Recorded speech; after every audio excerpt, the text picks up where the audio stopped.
महाराष्ट्र में विधानसभा चुनाव के नतीजे आने के बाद एकनाथ शिंदे की एक दिन की खुशी बाद में नाराजगी में बदल गई। अभी एकनाथ शिंदे जुपिटर अस्पताल गए हैं। क्या हुआ है उनको? क्या वो सच में नाराज है या सच में बीमार है? आइए जानते हैं। शिवसेना के नेता है गुलाबराव पाटिल जी, स्वागत है आपका एबीपी न्यूज में। सर, क्या किस प्रकार से देखा जाए इस जुपिटर अस्पताल में जाना? देखिए, 2-3 दिन से आपको मालूम है कि वो बीमार थे, उनको इन्फेक्शन हुआ था और वीकनेस के कारण वो डॉक्टर ने उन्हें सलाह दिया था कि आप आराम करना चाहिए। इसलिए उन्होंने 2 दिन आराम किया है और उसके बाद डॉक्टर को लगा कि आपको एमआरआई करना चाहिए या ब्लड टेस्ट करना चाहिए। वो हिसाब से जुपिटर में गए हैं। मुझे लगता है कि डॉक्टर जो सलाह देंगे वो सलाह के हिसाब से वो काम करेंगे और मुझे लगता है कि कुछ घंटे के बाद ये मालूम गिरेगा कि वो एडमिट होते या नहीं है। एक सीधा सवाल है, अगर एडमिट होते हैं तो भी क्या शपथ ग्रहण समारोह में शामिल हो जाएंगे? देखो, वैसा नहीं होता था तो आज आज़ाद मैदान पर पीएम साहब आने वाले हैं, इसलिए सब तीनों दल के नेता वहाँ पर गए थे। हम नहीं जाते थे। उन्होंने कहा कि आप जाइए वहाँ पर। मुझे लगता है कि ऐसी कोई बात नहीं है।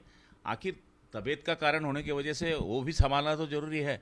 और मुझे लगता है कि कई अफवाहें चल रही है, लेकिन सीएम साहब ये बड़े अच्छे आदमी हैं जिन्होंने उठाव के वक्त सभी एमएलओ का हित देखा था और आगे भी उन्होंने सब एमएलओ को संभाला है। मुझे लगता है कि वो पार्टी के हित में अपना काम बराबर करेंगे। क्या आपको नहीं लगता कि ये नाराजगी दिखाने का सही समय है आपकी पार्टी की तरफ से, क्योंकि शपथ विधि को कुछ ही घंटे बाकी है, ऐसे में एकनाथ शिंदे अस्पताल जा रहे हैं?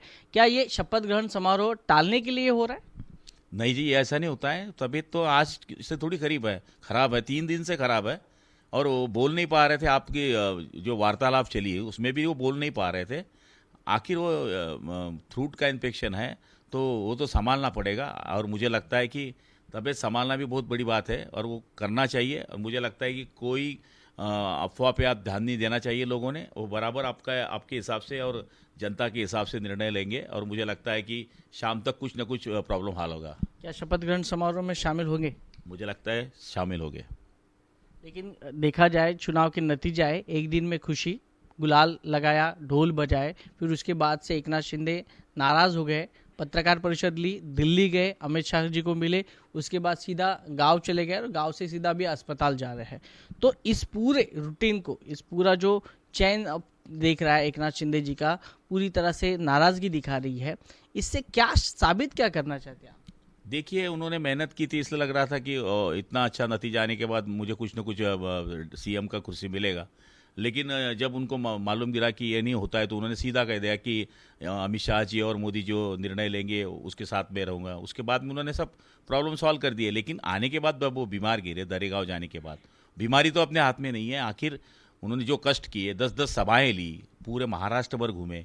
मुझे लगता है कि अभी नहीं, 2.5 साल से आप देख रहे होंगे कि मेरे डिस्ट्रिक्ट में 2.25 साल में 17 बार आने वाला पहला सीएम है। इतना कष्ट करने के बाद उन्हें लगता था कि मैंने अच्छी परीक्षा में अच्छा स्टडी किया है तो मुझे मार्क्स मिलेंगे, लेकिन वो परीक्षा में पास होने के बाद भी नहीं हो सकता है। लेकिन नाराज़गी थोड़ी थी, लेकिन उन्होंने वो बताई भी और छोड़ भी दी। मुझे लगता है कि वो नाराज़ अभी नहीं है। वो बीमारी की वजह से यहाँ पे दवाखाने में गए हैं और कुछ जो एमआरआई और ब्लड का टेस्ट होगा उसके बाद में वो सक्रिय हो जाएंगे। चलो, बहुत बहुत शुक्रिया हमारे साथ बातचीत करने के लिए। तो ये थे शिवसेना के ज्येष्ठ नेता गुलाबराव पाटिल। इन्होंने कहा कि आज शाम तक पूरी खबर आ जाएगी कि एकनाथ शिंदे की अगली भूमिका क्या रहेगी।